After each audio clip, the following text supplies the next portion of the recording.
Hello, friends. Welcome to the Thrive Forward podcast. This is the month of March. How did we already get to the third month of 2022? I don't know, but we're here, friends. And I thought nothing better than for us to touch on a few of the things that are reality for many of us. Throughout the month of March, we are going to have conversations around what are the things that impact us in life, from caregiving to purchasing maybe an investment property to establishing the importance between long and short-term goals, how to not keep up with the Joneses, and what should we be thinking about from our investment philosophy throughout the year that maybe we don't think about. On today's episode, though, today we are going to share a story with you on a personal experience that I'm actually living through right now. And that's around caregiving and this lovely sandwich generation that I belong to, which I believe so many of you can sympathize with. So sandwich generation, what does that mean? No, I'm not a PB&J or ham Sammy with whatever wonderful things that you like to add to your sandwiches and order. For me personally, sometimes it's turkey sandwich with lettuce, tomato. And if I'm at Jersey Mike's, I like it Mike's way without onions and some banana peppers. Anyway, I digress. That's not what we're talking about. We're not talking about actual sandwiches. We're talking about the element of feeling like you're in a sandwich. So for instance, I am raising two amazing daughters, and I am carrying the title of mother. And along comes with that, the title of daughter and granddaughter. So I'm almost in this double sandwich generation because I have two generations on the other side of me that need my care as well.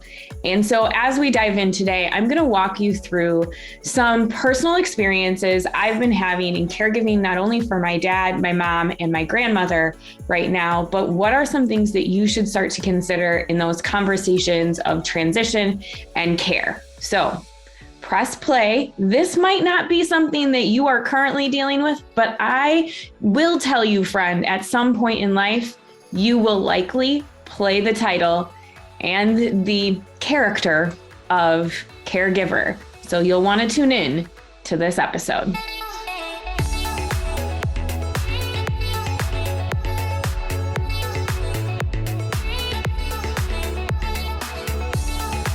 All right, friends, this is a episode where I get very real with you in sharing actually my personal experiences and what I'm going through right now as a caregiver. And I do truly believe that there are many of you that are listening today who can experience that. And just want to give you kind of a brief synopsis of the last kind of maybe month and a half in the Foreman household.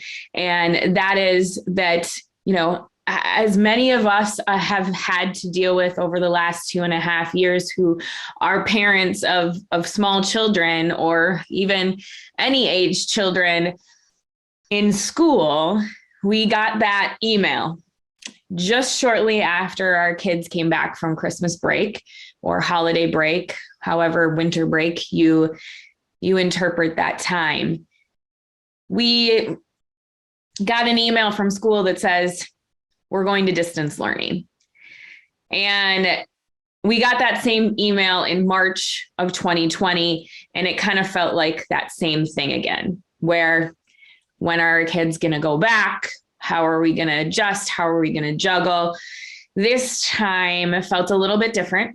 Both Jim and I were home. Thank you, bless the Lord, that we were both home, both flexible in our work, and that we have the capacity and the support system to be able to have our kids at home. I will caveat with that doesn't make it any easier.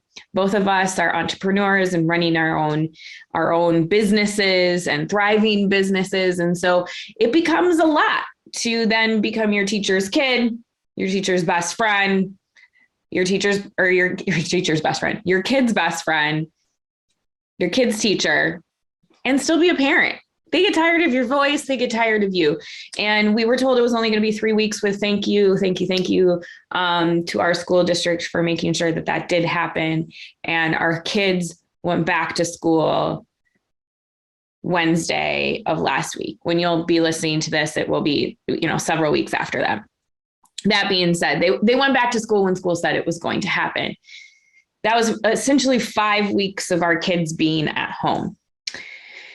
And it's a lot. And at the same time, filled with opportunities for our kids to learn and grow and all of these other things. Our responsibilities don't stop at that time, though. And not only do I carry these broad shoulders of mom, wife, CEO, leader, but I also carry the title of caregiver in another capacity, not just for the caring of the people that live in my home, but for my father and my mother. And now we've added another individual to that list, and that is my grandmother. So the same day, this is why I say life transitions happen more at once than in chronological order, in a way that we wish of our lives would be this immense timeline. I went through this timeline activity once in a writing course that I went, and I was like, mine does not feel linear. And they were like, well, yeah, that's exactly what it's supposed to deliver for you, is that it's not supposed to be linear. But we go into this expectation of life that everything's going to happen. Like, we're going to do this, and then we're going to do that, and then we're going to do this, and then we're going to do that. And then life comes in like a wrecking ball. No, Miley Cyrus, pun intended. No, I'm kidding. Every pun intended. That being said, the same day the girls went back to school, and Jim and I are like high-fiving each other. We're like super excited. I'm going into the office. He's going to the office. We're like, adults, yay. I get a text message from my mom that my grandmother, who lives about 4.5, 5 hours away from us, and is going to be 94 years old in it's February when I'm recording this. So by the time you listen to it in March, she's already 94. I mean, what a blessed life to live 94 years. And she's living independently. But that is a conversation we've had to have with her over the last couple of months. And that came into a crashing reality on Wednesday for us when we couldn't get a hold of her. My mom was calling. She called a neighbor. A neighbor came in to check on my grandmother, and they had to rush her to the emergency room. And you see, my grandmother had fallen. And many a times for women in our older years, or sometimes in our more experienced years, as I like to say, falling is not great for the body because of bone density and not having the structural and muscular support to endure something like that. My grandmother's sister had the same thing happen to her when I was in my 20s. She fell and broke her hip, and consequently led to lots of health complications as well. That being said, grandma, she is like, how cats have 9 lives. My grandma has like 19 lives.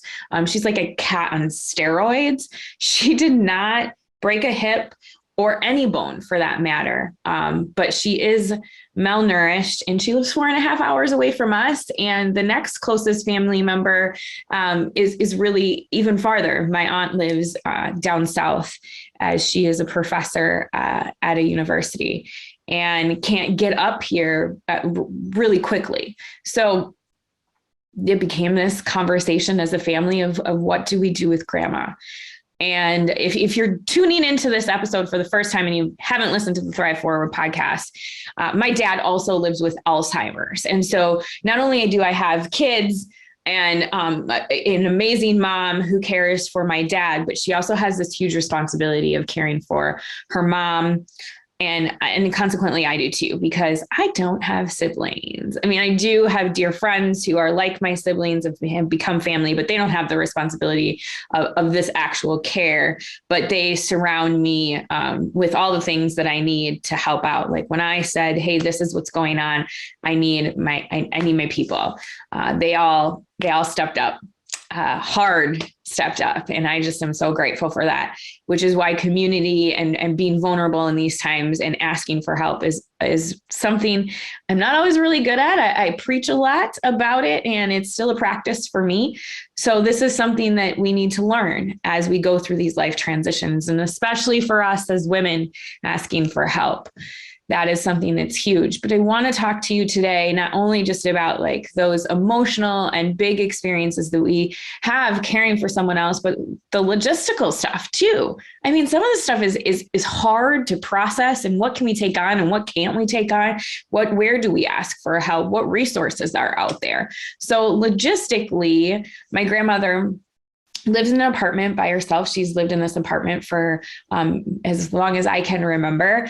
And she does not have a spouse anymore. Her husband, who was not my grandfather, another man that she had married after my grandfather, has passed away a couple years ago. So it's just her in this apartment that's a old school building that's remodeled into an apartment building. So it's giant windows that at 94 years old makes it hard to open windows.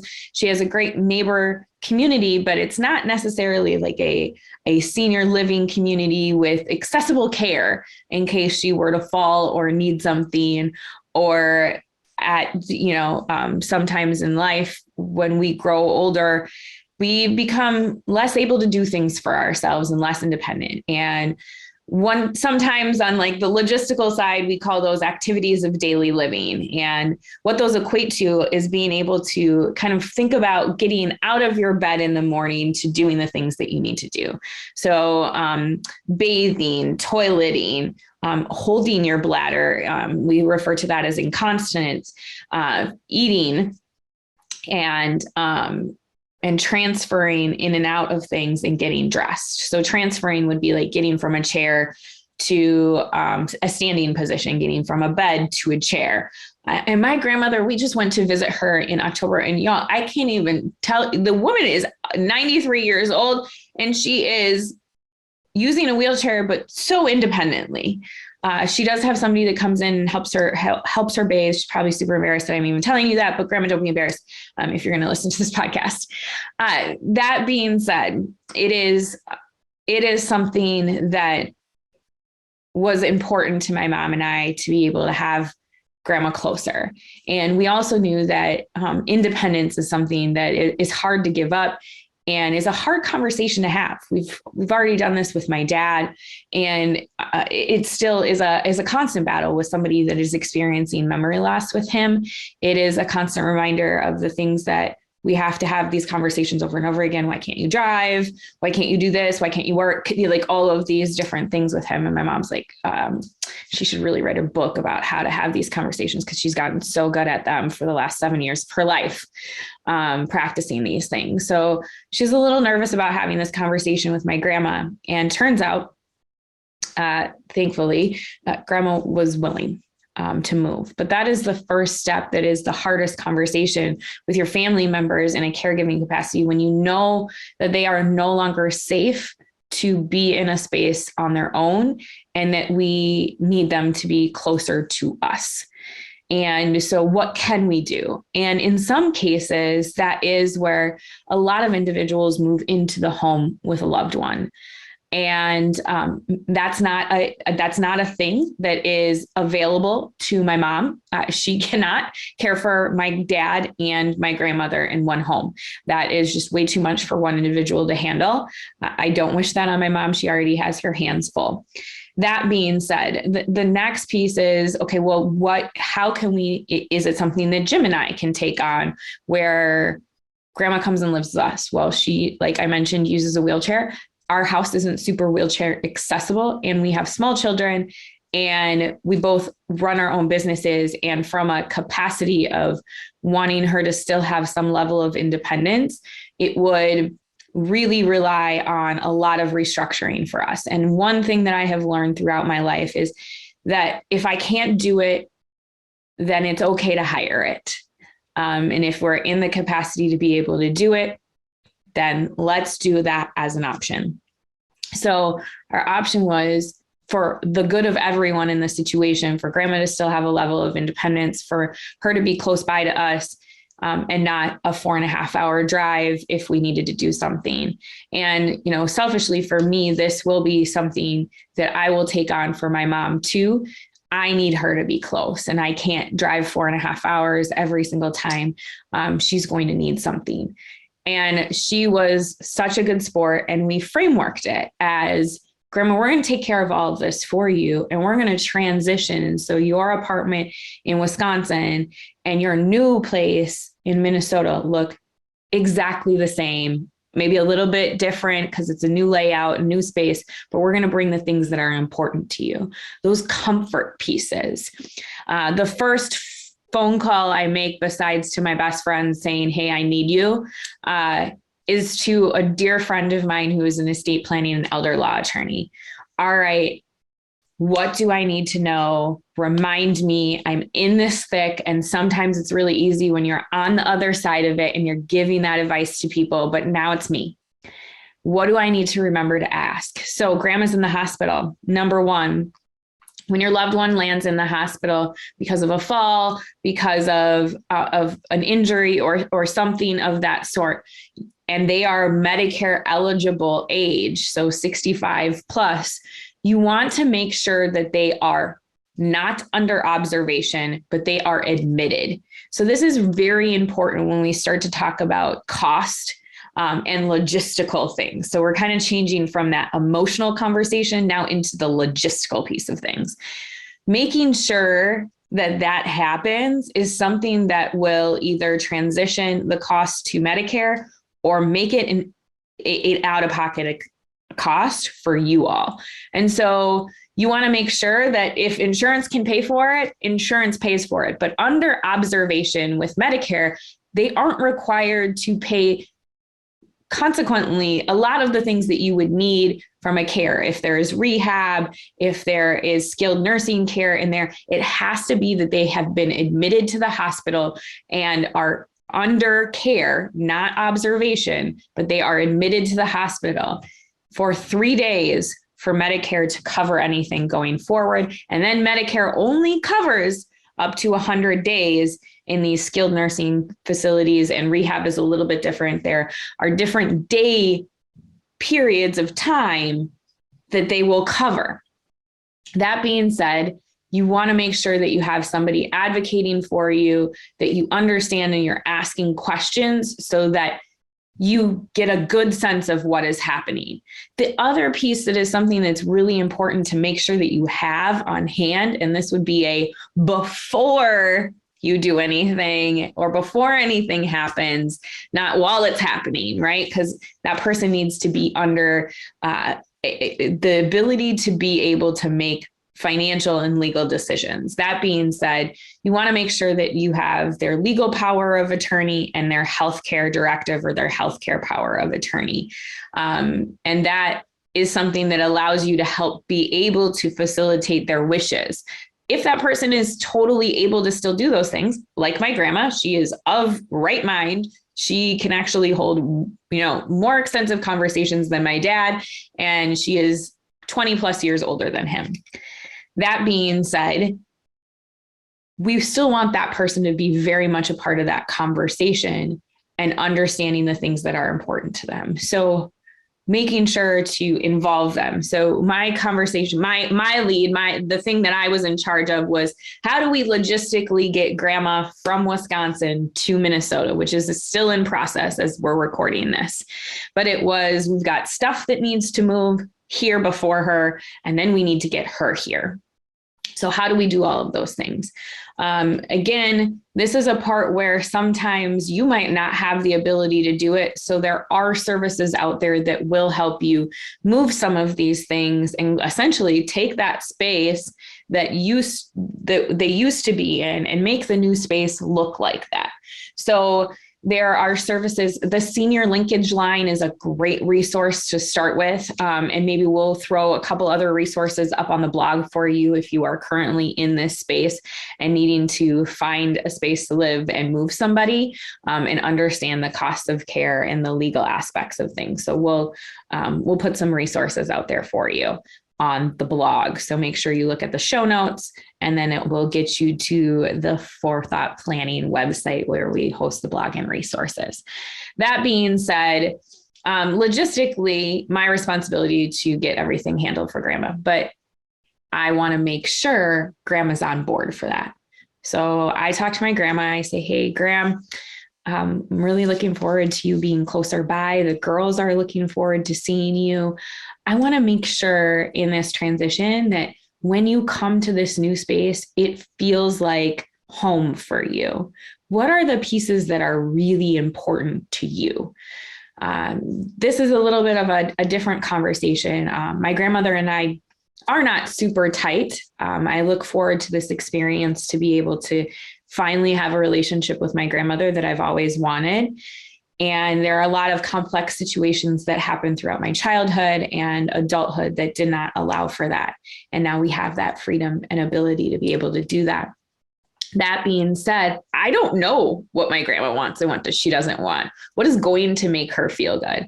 And without rushing to make her feel like she has to make that decision today, I said, you got a couple weeks, Grandma. You're going to go from the hospital to rehab to get you strong.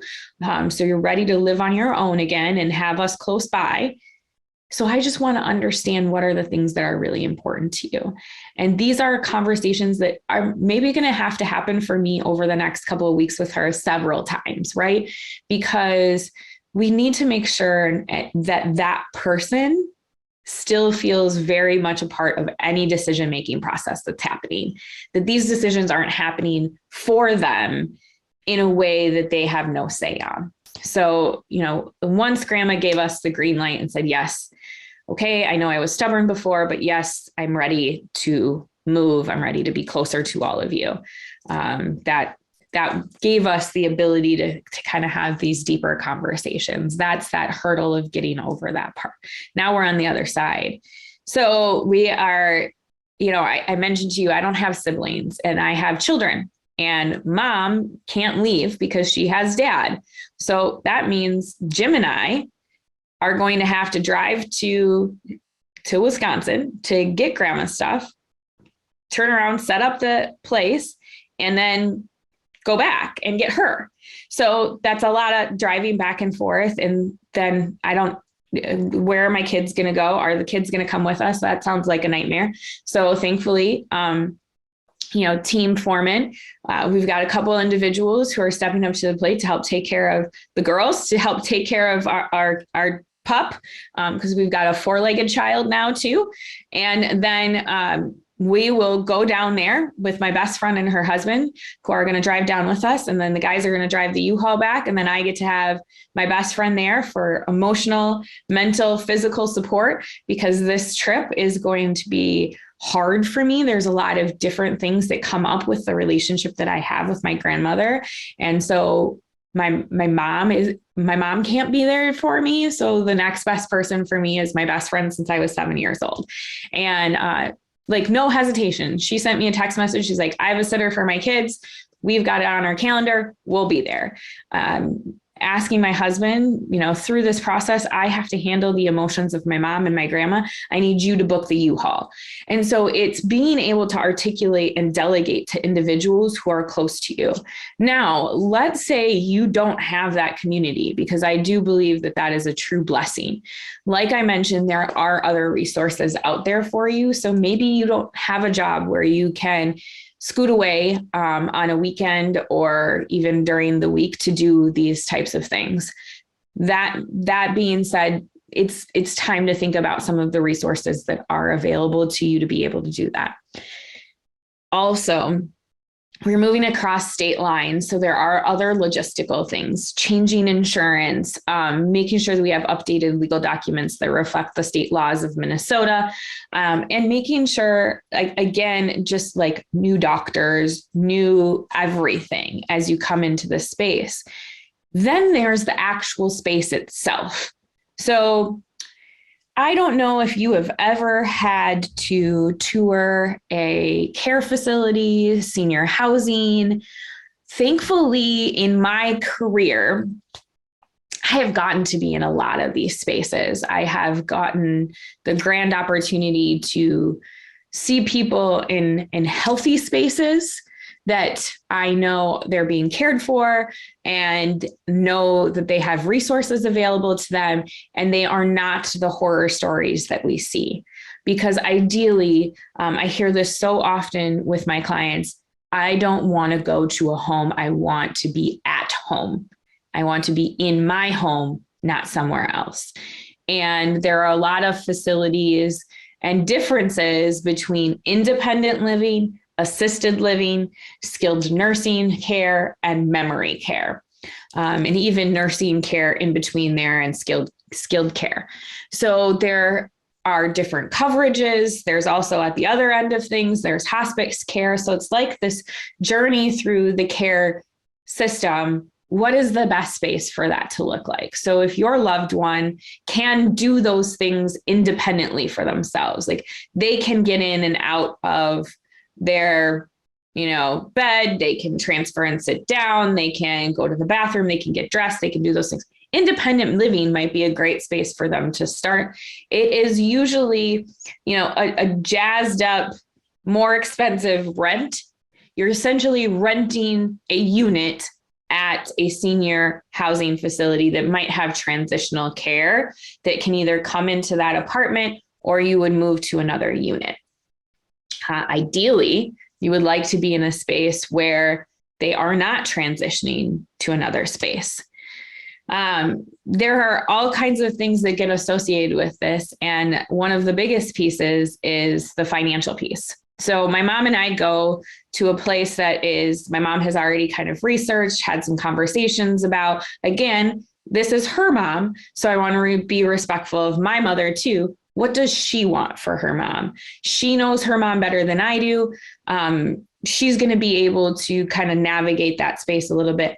I, from a professional level, I'm going to know the questions to ask and feel out the space and know if it's good or not for the return on investment that we might have. The other part is the check you have to write. It's not cheap and can feel like sticker shock to some when everything starts to get added up. I know I kind of relate it to being in the hospital and having a baby and seeing how much a freaking ibuprofen costs. And you're like, I'll bring my own next time. I'll bring my own because I don't need you to charge me $500 for a tiny pill that I could literally get for $500, a lifetime supply, if not for just me, but the next generation. So, that part is hard to see. And as you look at menus of services and then facilities, you get what you pay for too. So do you want your loved one being in a facility that feels like, I don't know, prison, right? That's the reason why people are saying like, I don't want to go to a home. I want to be at home. You don't want your loved one in a space that doesn't feel like a home to them. So we walked into this facility. It's built in the 1980s. I'm like, okay, trying not to judge, right? I want to have this experience be good for my grandmother. It is a phenomenal facility. They have remodeled it. They have entertainment. They have activities available. They have a restaurant. They are COVID safe. Their entire staff is vaccinated. They still screen their staff. They have had minimal amounts of outbreaks in their facility. And if we really want to look at the last 2 years, that is a phenomenal space to kind of consider, knowing that a lot of our COVID numbers happened in our senior housing facilities and memory care units and things of that sort. That being said, understanding the cost of care and how that can impact your loved ones. So we sit down at the table after we tour the space and get all of the jazz. And now I'm like, okay, that's wonderful. I like this space. What is the bottom line? So we are hoping that after rehab, grandma is still feeling independent and she can get to a space where she is living comfortably on her own. With that said, there's a difference in pricing from independent to assisted living. And what is the difference between the two? The difference between the two is someone might need care. Sometimes they'll package that together for, okay, maybe your loved one can't complete 2 of the activities of daily living, so they'll add this piece onto it for this X amount of dollars. Or maybe they just need to buy some of the services a la carte instead of packaging these things. But that is where the number goes drastically up. I want to explain, is I had to do this for my mom a little bit, the difference between independent and assisted living. Independent, again, remember, is like you are literally renting an apartment from someone. Assisted living means if you fall, if you're choking, if you're doing something, they can have their nursing staff assist you. In independent living, they can't. They call 911. And so if your loved one is really in need of something and can't do these activities of daily living, or you're concerned about their level of care, you need to be able to weigh those 2 options. And that is something that we are in the midst of being able to do. What is the best for Graham? What kind of care does she need in order to get to this next level? That being said, I want you to understand some of the things that you could do today, or some of the conversations that you could have with your loved ones. I truly believe the things that happened to me in my life are to be able to educate other individuals. I've shared this before. I love my family and they're open with me sharing about these things. They did not have a financial planner. They do now in their lives because they raised one, unbeknownst to them. Sometimes you do exactly the opposite of what you've been taught. They didn't have the capability or the education to understand what do they need to do. And so now we have kind of 2 different scenarios where care for my dad is provided via Medicaid, not Medicare. So they are getting financial assistance in order to have my dad and my mom have respite care, somebody to come in and help my dad. And grandma is in a different scenario. So there's still a spend down scenario with her.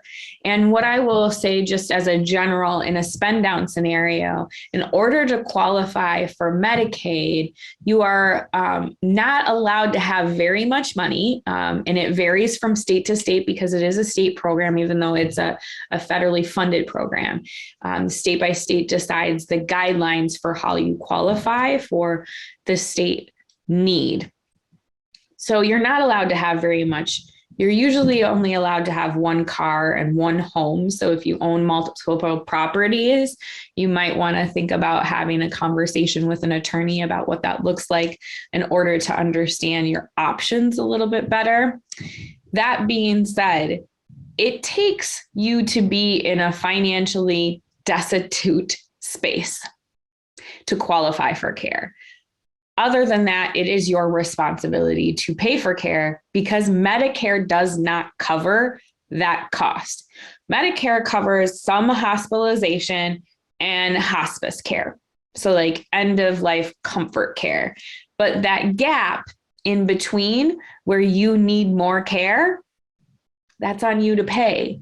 And so as we start to have these conversations of transition, and especially I want to speak to those women who are a part of the sandwich generation or are dealing with this caregiving space for the first time, it is very important for you to be able to ask for help. There are so many resources out there. Again, like I said, we'll throw some up onto the blog. Have those people that are in your life, lean on them. Be direct and don't be afraid to be the one that takes the lead so that everybody knows their responsibilities. Although it's a great blessing as my best friend, who is one of 7, and it's just me, talk all the time about the differences between the two. Like for her in decisions and care for her parents, she has 6 other siblings she's got to argue with, right? I don't have anybody. I can kind of just make the decisions with my parents and say, hey, this is what we're going to do.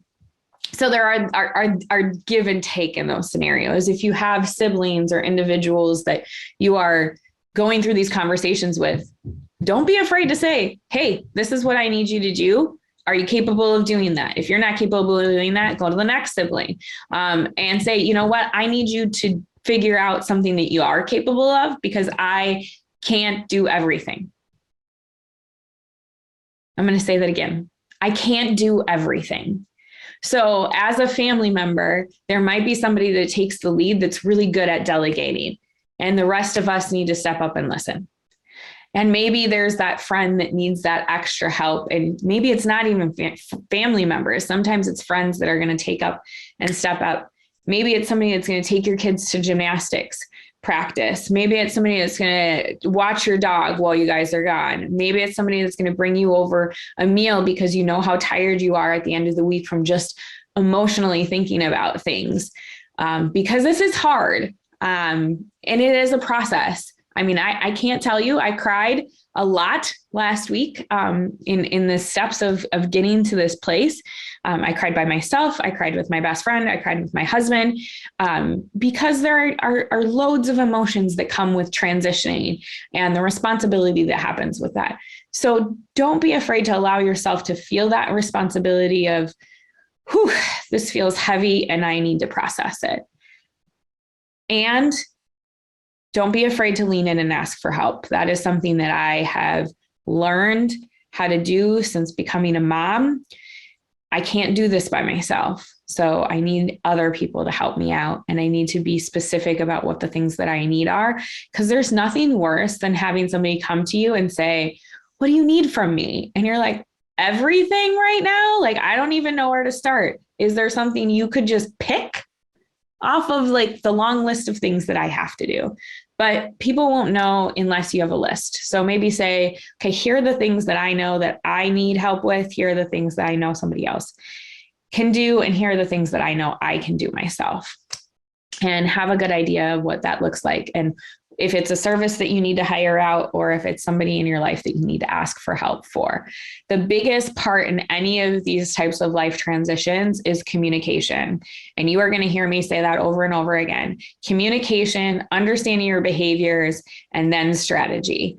But all of those things work together, and they can't one work without the other. So when you're going through these care planning situations, understand all of those things and understand when you need your piece replenished and you filled back up so that you can continue to move forward for the people that are dependent on you. So kind of synopsizing this entire conversation in my personal journey. Involve your loved one in those conversations that you're having, the person that you're caring for. Help them to be a part of that decision-making process so that they still feel like this is their life, because it is. And if we want them to be with us, then they need to feel like that. Understand and ask questions and advocate for that individual from a strategy perspective, especially if you're dealing with a transition of housing, finding a place, the hospital, healthcare, all of those things. Make sure there are legal documents in play that allow you to be able to be that person for someone, a power of attorney, either in a financial capacity or in a healthcare capacity. And maybe that's a split duty with another individual, but making sure that you are communicating and understanding what you need in that process. So if you need some added resources, please go to forethoughtplanning.com, go to this episode on the blog, and we will have them available to you. Understand, my friends, that this is hard. It is not easy. Caregiving is not for the faint of heart. My mom deserves a badge of honor for all she does every single day with my dad, and so many caregivers do. Most of the care that is provided in our country is provided by loved ones. So if that is you, I commend you and I give you your badge of honor as well. Know that that badge is not something you solely have to wear by yourself, but rather something that you can ask others for assistance for too. So this is my encouragement to you. What is something today that you could give to somebody else to take on? As I always say, wealth touches all aspects of our lives, and so does money. And some of these areas we talked about today, but one thing that I really want you to remember is that you are worthy of wealth. So take the opportunity to set yourself up in a space that allows you to thrive forward.